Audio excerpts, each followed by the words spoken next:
Have you ever wondered as to why is it so important for us to have investors in our countries? In other words, as to who runs the other between companies and countries. And if we to realize that there are certain companies such as the Dutch East Indian Company, which are older than our countries, we may as well realize that our governments or countries were formed, or especially governments, were formed as administrative tools or means for the imperialistic capitalist system. Because from slavery, we had colonialism, and after that, we had the same thing, but reinvented to fit the modern times and their sophisticated models. To say the least, there are certain jobs that slaves couldn't do, and on top of that, many white people were locked inside their houses and were dealing with boredom, whereas they had an uneducated class of white people could be exploited as well. And so it became necessary for companies to formulate educations in order to make slaves as well as citizens in each and every country docile. Because the first schools were run by missionaries and they came together with a religion which was designed to pacify us, black people, as slaves, and to see white people as the model of success as well as divinity. And thus, this would make it difficult for blacks to rebel against the system. This is why most people, when you speak against government or the systems, they find a fault within you, because according to their indoctrination, we are not supposed to quarrel or argue with authorities. But let's first analyze as to how many companies came into being. Actually, I'll give a brief history of the banking system. In medieval times in Europe, there were people who were called blacksmiths, not necessarily. But what happens is these guys, they owned vaults because they had dynamites. They could crack walls or rocks or mountains and create vaults in them. These vaults were used to store gold. And so, they were called goldsmiths.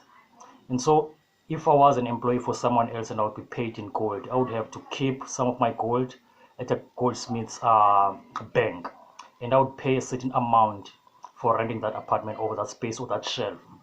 And so, over a period of time, there had to be receipts to accompany the gold stacks which were stored at the goldsmith's vault.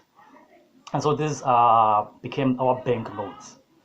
This is why at the 1930s, the gold standard was abolished in America and was only replaced with paper money, which is nothing more than a currency representing a current agreement between governments, the banks, as well as citizens.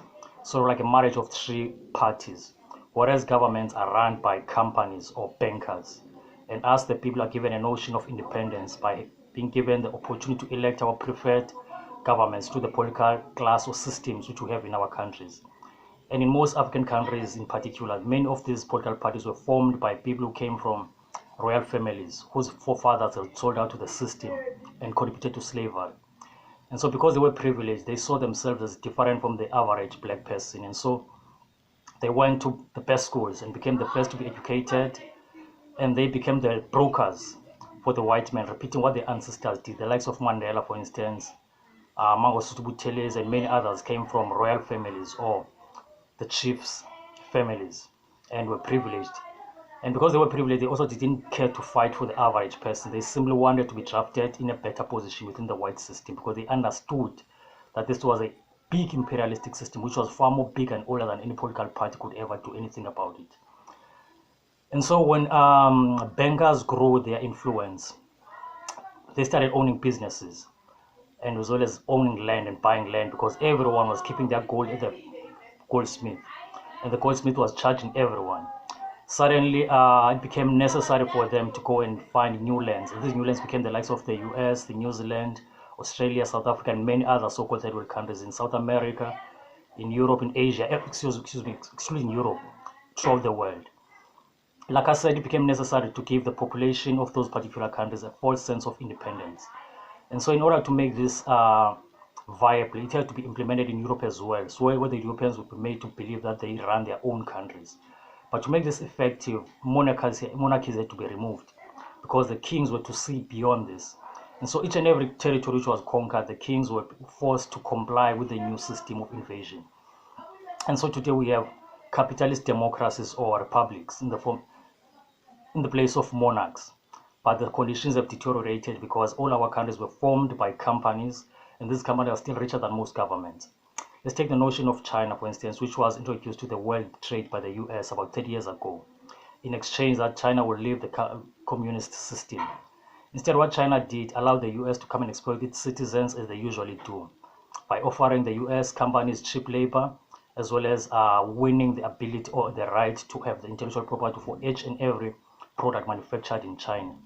After 30 years, the Chinese government threw out the Americans, but kept the intellectual properties which they've earned, as well as the skills.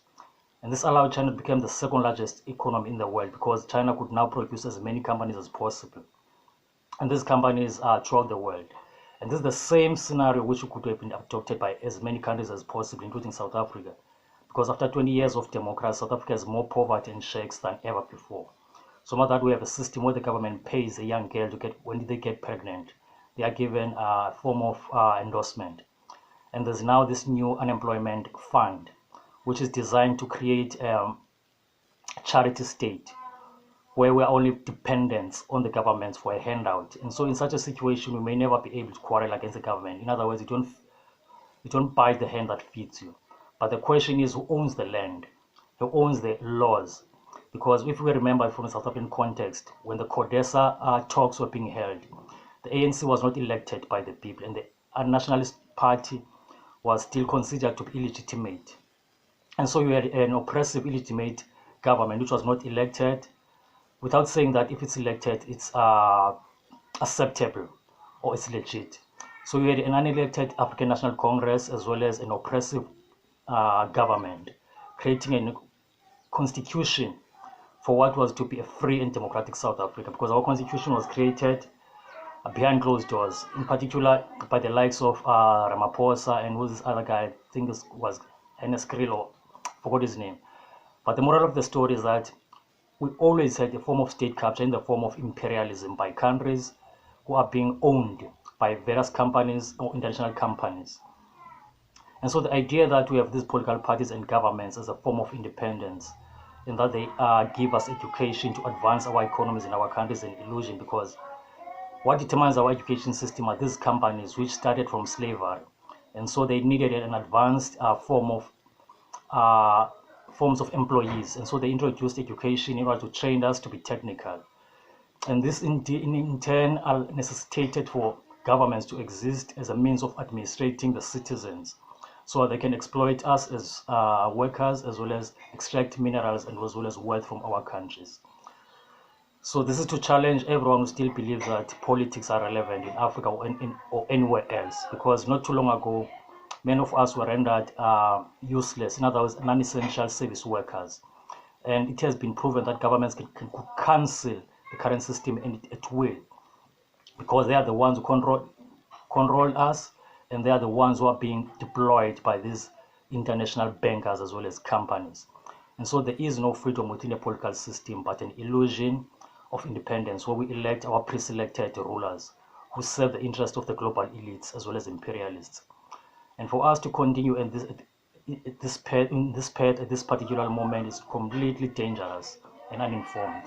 And this goes out to the so-called educated black men and black women who think that we should be in a position of supporting those governments which could cancel our lives at will at any given time and render us useless, especially now that we know that there's a fourth industrial revolution coming, which means that many of us will be replaced from the workplace by machines, and we still won't have the buying power or the buying means to support the economic system or capitalist system. And in countries like Africa, where you have so much wealth beneath your feet and not enough intelligence in your heads or minds, you will always have pandemics, because the idea is to remove you from the surface in order to exploit your land. And where you don't own land, you don't even own your life. That's why we have people who believe in pandemics and are taking vaccines, because they've never been responsible enough to own their own lives by owning land, because wealth as well as health comes from owning land. And if you don't own land, you can't have wealth, you can't have health. Instead, you'll be in a position to be exploited by just about anyone, because your very existence is a debt and a liability even to yourself. Thank you again for your time, and I hope we can come to a position where we can see through the political lies of the day, because politics are no different from religion. They simply depend on our beliefs in them. But when it comes to reality, politics are simply governed by by bankers or rich business people who run the world, because all politicians actually work for a salary, not the citizens. Thanks for your time, and again, peace.